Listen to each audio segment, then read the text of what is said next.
I don't know if you've ever taken time out to consider the impact that social media has on your life.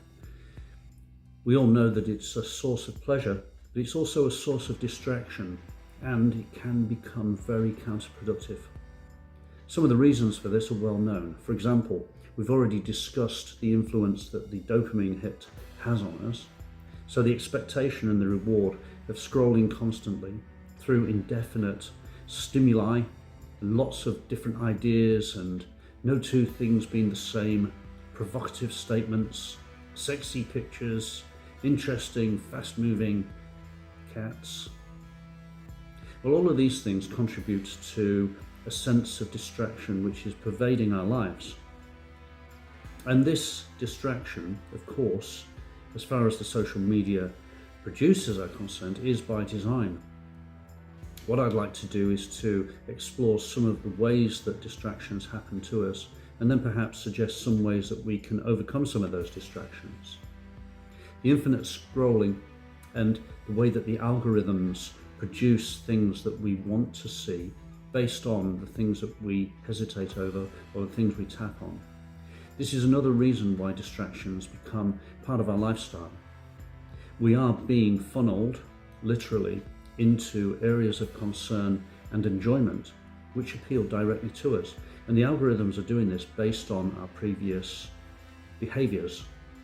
So you're fighting a losing battle really against social media when it comes to resisting the temptation to be distracted.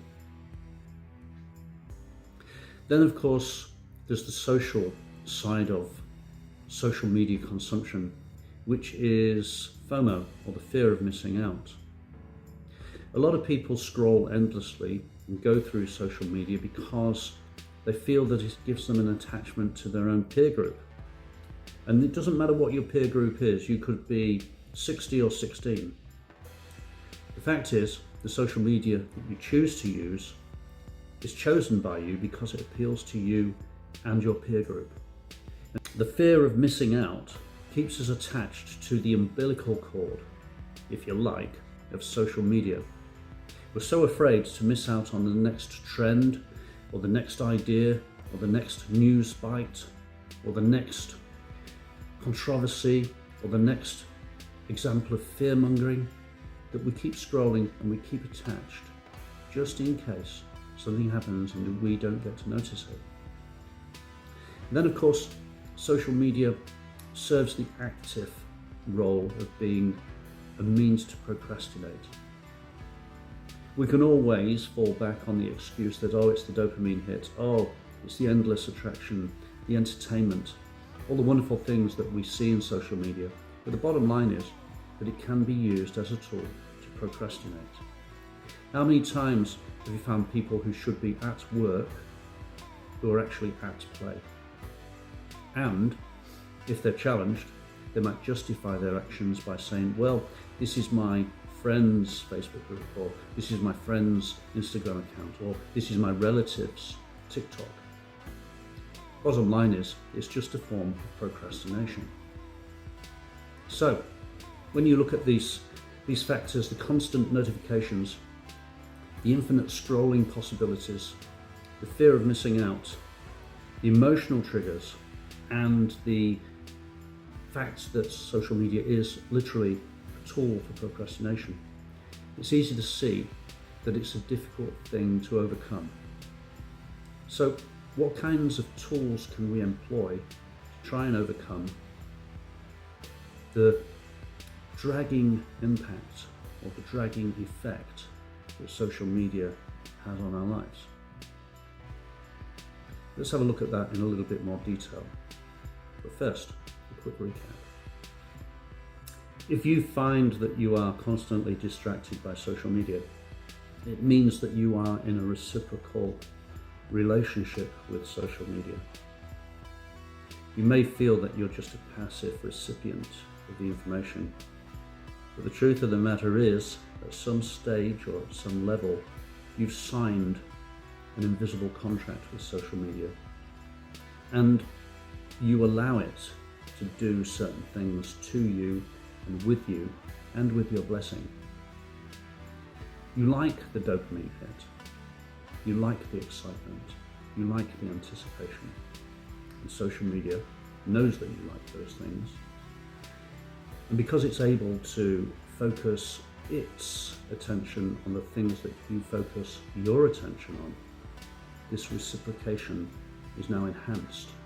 Not only are you getting your dopamine hits, you're getting more dopamine hits because you're more likely to see things that you like. And the more likely you are to see things you like, the more likely you are to tap or scroll on them, and the more likely they are to be served up to you. And then when you have the fear of missing out, this goes to the core of identity really, doesn't it? Because many of us feel we're defined by our social proof. And what better way to get social proof than to participate in shared activities online? And the shared activities don't require a lot of investment. All they require is the movement of your finger and the gaze that you lay upon it. So it's a real quick, easy way to validate your own identity and participate in social proof with others who may share your views. The emotional triggers that I experience on social media are going to be very different to the emotional triggers that a 16-year-old male would, or a 24-year-old female would. But the truth of the matter here is that social media is so diverse and wide and so analogically focused that it can be serving everybody individually all the time. And each individual it's serving feels like they're the only person in the world. This is a wonderful way to run a relationship, isn't it? And then of course, as a procrastination tool, finally, that unwritten contract or the unseen contract that you have with social media is that you will serve it with your attention if it will justify your attention by continuing to stimulate you. So you have a two-way street here. You can't just blame social media for the fact that you're distracted. You have to accept responsibility that you're distracted because you've written an invisible contract with social media to allow this kind of nonsense to go on. I suggest that we look at ways that we can break the cycle. Unless, of course, you really enjoy being, social media's bitch. And if you really enjoy that, then fine. You can cut off here and don't watch the next part.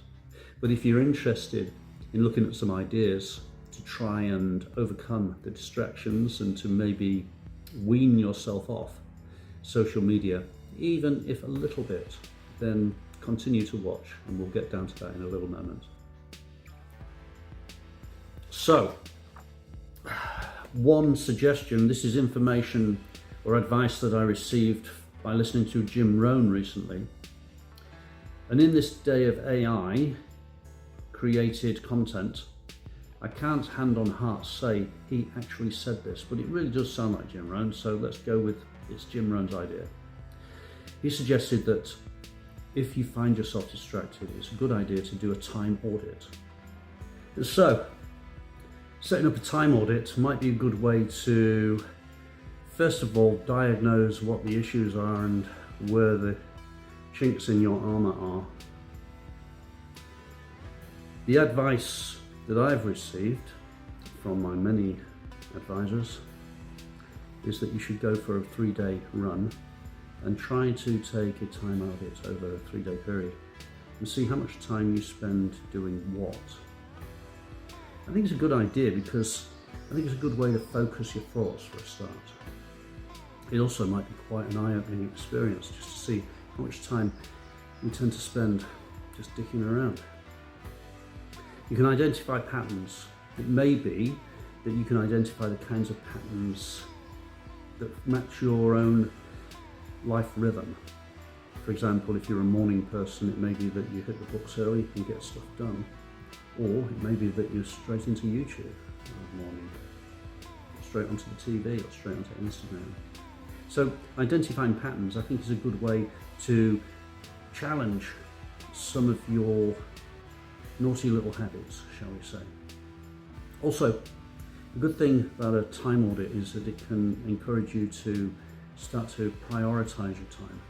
And so instead of just aimlessly drifting from one task to another, you can start to break your day down into manageable chunks and then deal with priorities. I often try to deal with priorities, but I get so wrapped up in them that other stuff falls by the wayside. My jury's out on that one, I must confess. Personally, I think if you can get 3 or 4 decent things done in a day, then it's a good day. Other people might think that 7 or 8 good things in a day are a good day.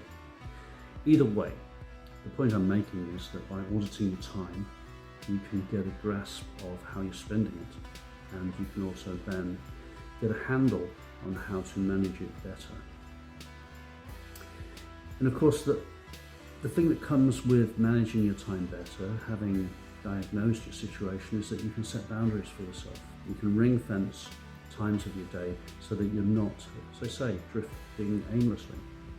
So some of the purposes of a time audit are to increase your awareness, set your boundaries, get a diagnosis of how your time is being spent, and encourage you to prioritize your time more effectively. And finally, a time audit would be a good way to promote productivity.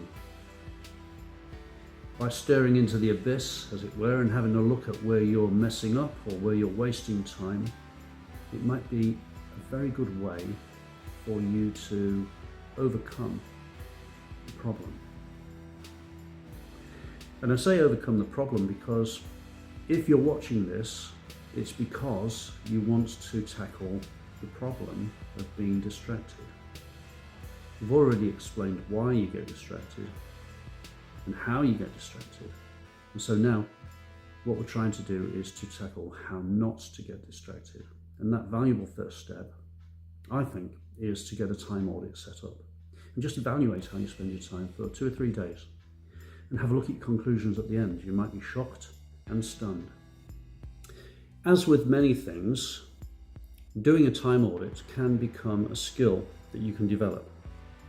So, at the outset, set yourself a 3-day window to evaluate how you spend your time, and then you can record all your activities and see where the cracks appear. Analyze the data, as it were, and then you can start to set limits on how you spend your time where it is being used unproductively. You can also replace some of the previous scrolling habits and some of the distractions with more interesting or more productive habits. One way to do it is, instead of pushing the on button on the remote or pushing the on button on your laptop or the scroll, is to pick up a book, to make a note, set something in your calendar, do something a little bit more productive, just to break the cycle. So having done the time audit and having worked out where the little mini cycles are pervading in your life, then you have to work out ways that you can break the cycle so that you can reclaim control over the time that you spend and how you spend it. And finally, a time audit is a great way to enable you to review how you use your time on a regular basis. So if you treat it like a skill, perhaps we could look at a time audit initially of 3 days,